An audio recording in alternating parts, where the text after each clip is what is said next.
All right. So speaking of coaching staffs, fill us in. Thomas Brown and Doug Marrone are now on this coaching staff. I know who Doug Marrone is because he's a old head coach. But what does this mean, and what are their positions? So Doug Marrone, I believe he's going to work with the offensive line. Last I checked, that title had not been finalized. But you look at his background, you look at what he did with the Saints for 2 years before he got to BC and as a head coach and all these different places. He's an offensive line expert.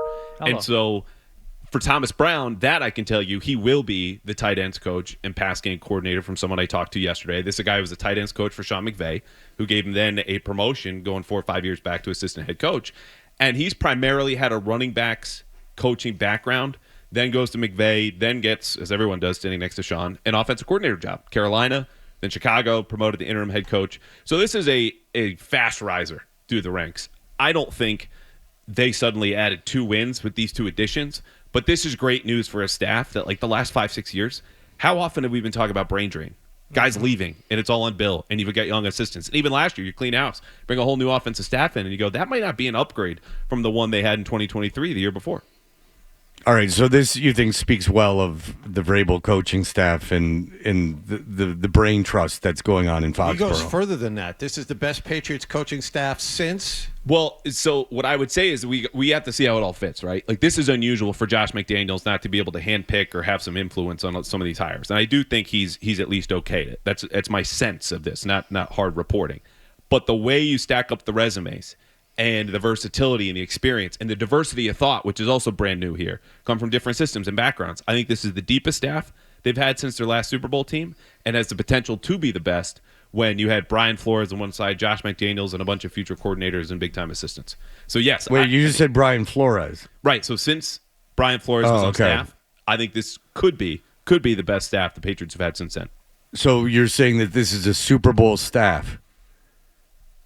You're saying that next year the Patriots will be in the Super Bowl, that there's so much brain. I think we locked this in a couple weeks ago. Nick, I want you to clip that. I like where your head is at. I want him to say it, though. See, you're thinking that next year. Well, I mean, we keep talking about dynasty with the Chiefs. Why not the Patriots starting next year for 10 years in a row? I mean, thousands of views of this. Mike, Nicholas, you got that. I mean, you put the trombone stuff up first. I mean, that's obviously what's going to get clicks. I think we need a mashup, actually. But the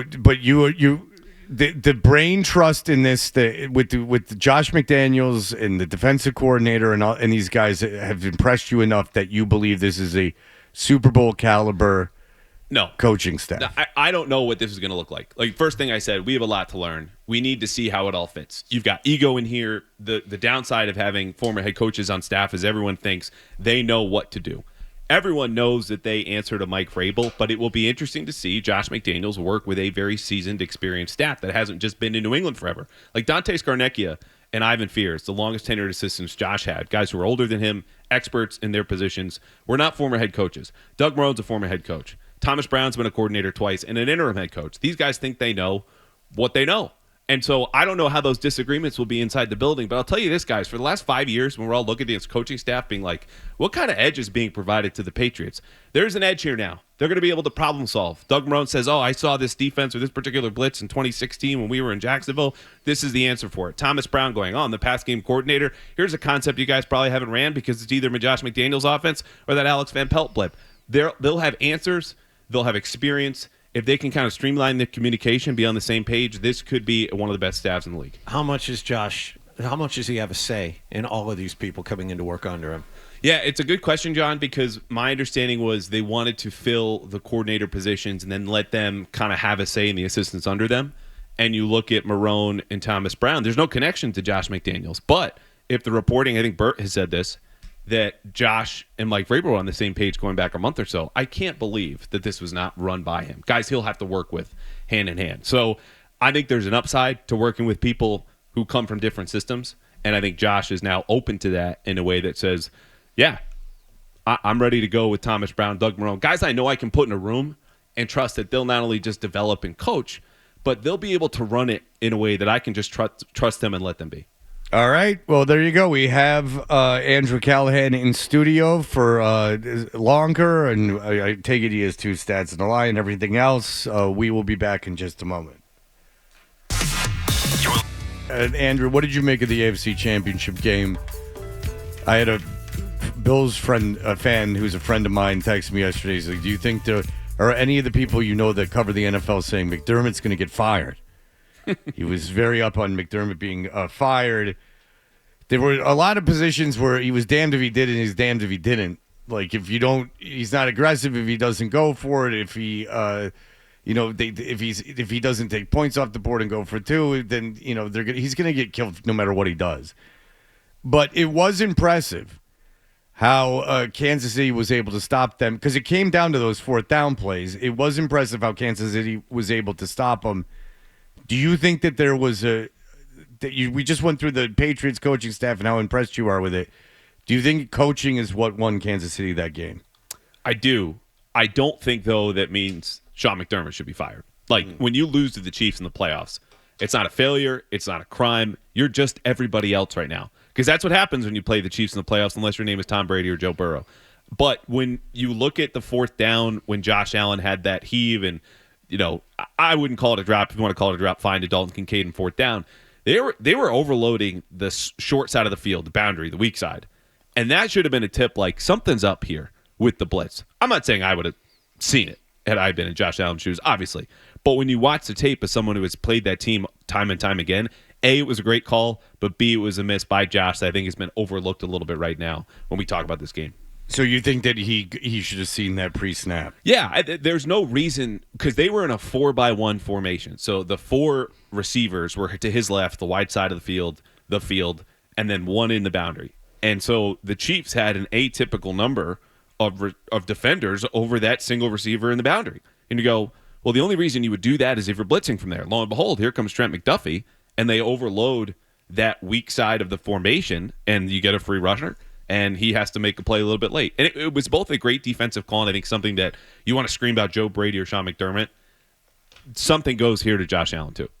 Yeah, we had Brian Hoyer on. He was, going crazy defending Josh McDaniels and how much he loves him, da-da-da-da-da. But, he did make the point, and I think that it gets lost when you hear people calling the radio shows hosts and writers and everything else, is that there are players out there. So, how much of this, and Hoyer was saying, like a lot of this was on me, like when I made, like a lot of times where coaches got the blame was on me. How often do you think that we as fans are going after coaches when it's actually something that they in real time saw happening? Like they knew, oh God, do you think Brady knew before that play, like, oh, this is what they're doing. Come on, Josh, like get out of this. And oh no, he didn't do it. It's a great question because I don't even know the answer. And I know talking to players and coaches who watch opponent's film coming up, and you'll see clearly there was a coverage bust. But they're going, professional players and NFL coaches, I don't know what the coverage is because based on who screwed up would change what that picture looks like. So when we talk about these things Monday, Tuesday, even I come in here, film notes, ready to go. We recap the games we did all season. There are some things you can't know. I'll say this, though. I think just like other places in life, people that you like get the benefit of the doubt. Like Drake May surely had more mistakes than we gave him credit for or blame for this year. But you don't like Gerard Mayo because he sounds occasionally a little sloppy or someone who's not accountable at the podium. So he gets a little more heaping of crap in his direction. That's what I would say about this. Depends how the market feels about that roster and that coaching staff. Do you think that they were too predictable, Buffalo, on short yardage? Because I mean, Romo even made the call. They go left guard, and it seemed like Spagnuolo knew what was coming and that they could stop it. You think they were too predictable? I do, but it wasn't like the call's predictable. Philly lines up for a tush push. You know what's coming. The idea is we only have to get 6 inches, foot and a half. Like we're getting it. You can't. Why are the Eagles better at it? I think they're more practiced. I think they got a slightly better offensive line, and everyone's favorite fact about Jalen Hurts is he squats like 6,000 pounds. Yeah, but I heard an interesting thing is that you would think that the size of Josh Allen would be a help to him because he's so big and he could just power through guys, but that Hurts is so much smaller than him that when he gets low, he's harder to find in that stuff. Like it's harder to push back against. Yeah, better leverage, and same with Jason Kelce. Like he wasn't the biggest center alive, but he got better leverage, and that's all you need. Like low man wins is the saying in the trenches somewhere. I've never been or played or coached, but I hear things. But Brady was so good at it. So isn't that odd? Yeah. I think, look, it's a play where you say, you know what's coming. We're going to get there anyway. Yeah, that's what I thought, too. But when the results had been, you'd been stopped on that play a couple of times and go, oh, well, maybe this is just not our night. We need a plan B. It's not so much that you were predictable. It's that it wasn't effective enough to keep doing it again and again and again. But, people haven't been able to stop it this season. Like most teams, they're not able to stop it. What was Kansas City doing in your estimation that was so effective? I think they just won in that split second at the snap. Like if you're not blocking and winning immediately to get the 6 inches and then allows Josh Allen to do so and clear a little bit more room, then it's all on him. And even if you're 6'6" and you got, as you're talking about, there's more surface area for the defenders to kind of come at, it doesn't really matter because the guy in front of you is about just as big. And then you've got this whole pylon. So I think it's just a matter of muscle and split second and timing. Like I don't think there's a magic solution here for it. Did you know there was a rule if you get too many offsides? I did that. Oh my touchdown? God, glorious! It was what was it like? The palpably there's an official term for this in the rule book. Hasn't been used since the 40s.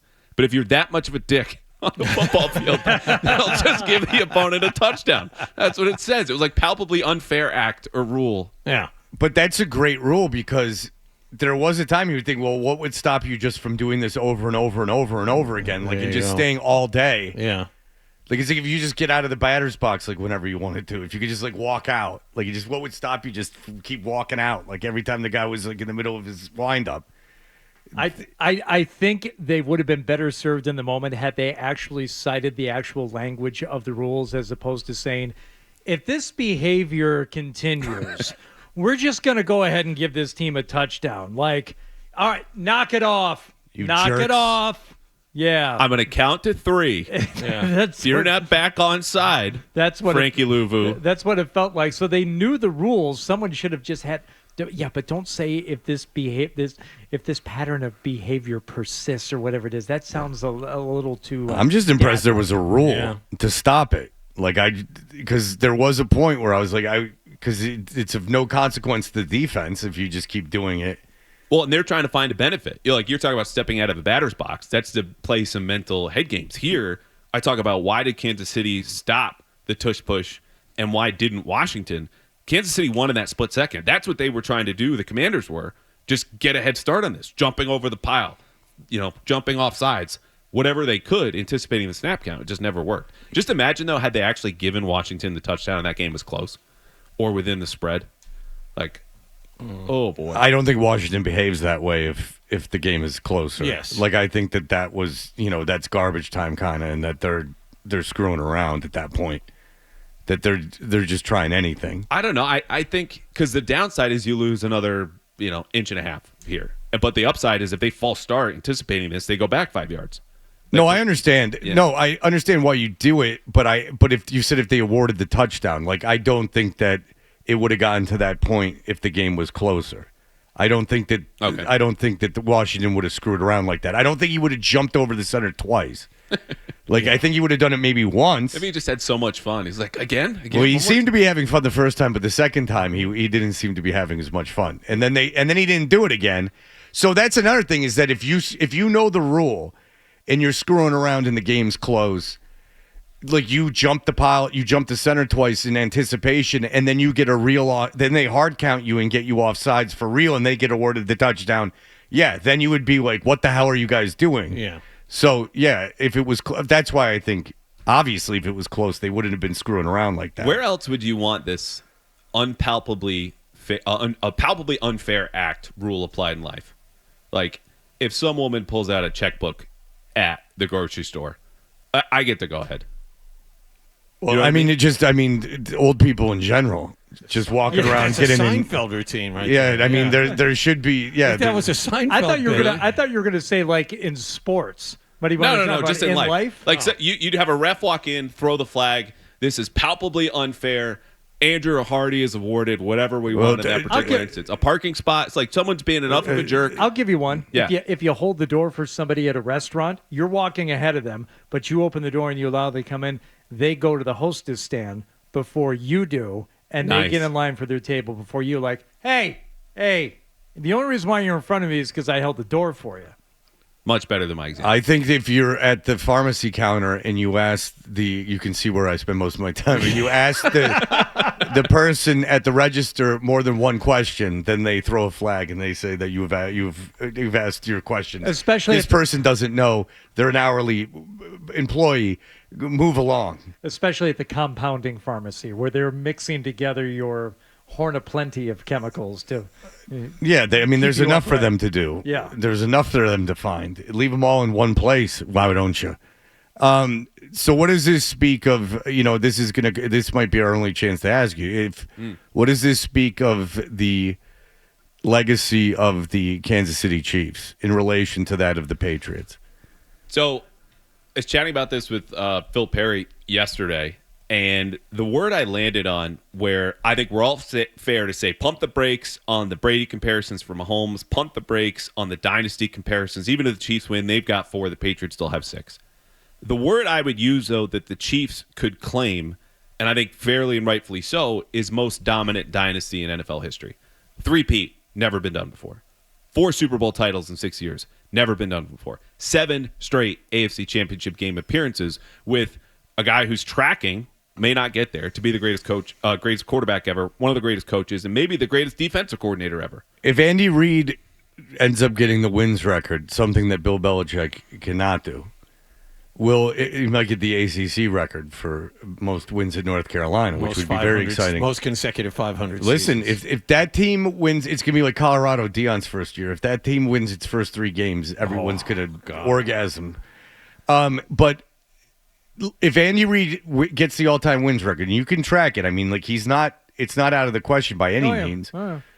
As long as he stays healthy. You got to worry about Andy Reid. Sure. He's in all those State Farm commercials. I also don't know if he wants to coach that long.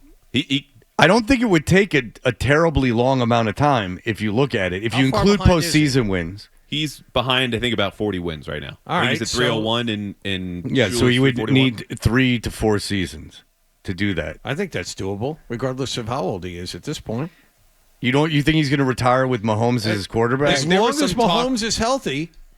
There was What's some the talk last year that he was contemplating. Sounds strong. I don't have any Listen, report I on heard this Peter weighing King in. go on about it for half an hour about how after the Super Bowl you went in, or after the AFC Championship game last year, you went into Peter King went into his office and blah blah blah. That blah. was the Belichick. Remember, Bill? Oh, Andy Reid might step aside. Bill could take over that and win. I remember that. So there's one thing that separates them still right now, and they would just need more time in order to do this. Is the amount of time. Whoa. But let me finish. If Andy Reid, I forgot that I was even asking a question. If Andy Reid breaks that all-time wins record, is he considered the best coach in NFL history? I think so. Also, it's 46, so he would need probably 4 to 5 seasons. 4 to 5 to get there. seasons. But the amount of time that the Patriots did it, they had to do it with completely different personnel. From the start to finish, really 2 times over. Definitely. Has there been enough turnover with the Chiefs to kind of, say, oh, they've done it with a lot of different people too? No. But it's a different kind of coaching. Like if you blame coaching for the AFC Championship win or loss, then in-game coaching is the superior in-game coach would have a better short-term record too. Out of all the things that you're going to check off, there's the number of wins, there's the number of AFC appearances. It's just another thing. How many different ways did you do it? With how many different personnel groupings and stuff like that? That's going to be the one that I don't think. Well, who knows? That Mahomes is only 29 years old, and Reid might coach for 5-6 more years. They could turn this roster over a couple of times, or at least one time completely. Yeah, they'll and have say, to. yeah, we did it with a whole. Well, mess of Chris different Jones, people, Travis too. Kelce. That line hasn't been together. The receiving core hasn't been together this whole time. Brand new. Yeah. They're over the course of how many years? How many AFC championships? We do underestimate how much they've turned over, but to Hardy's point, there's a difference between a 5-year span where the roster changes and then 15 years, which is what the Patriots did and had just as much success in the bookends of that dynasty. The one thing I will give the Chiefs credit for, I'll give you 2 things. One, Andy Reid specific. He is, like Belichick was in the NFL, a ruthless pragmatist. The only rule is it has to work. I'll try anything. He's been stealing concepts from college forever. He's adaptable. You don't say that about a lot of coaches his age. That's what partly makes him successful. The number two thing is this is a defensive team. Like, you remember 2018, 2019, Mahomes' first and second season starting, the only way they won was by scoring 38 or more. This has been a defensive team the last couple of years. To win that way requires better drafting. Trent McDuffie's up there. Their linebackers, Nick Bolton's really good. Leo Chenal. Like, they've got a lot of players there and shifted the way that they win and they play, and that's a credit to them. Yeah. And, you know, it does speak to in-game coaching, is all I'm saying, is that if you have that much success that many years in a row, it means that you were the superior in-game coach. And there's the talent of developing and scheming, but then there's the talent in-game. There's all those one-win games. I mean, they've had so many one-score games. So one-score wins this season. All right, we'll come back with our big two stats and a lie Quick segment. question first.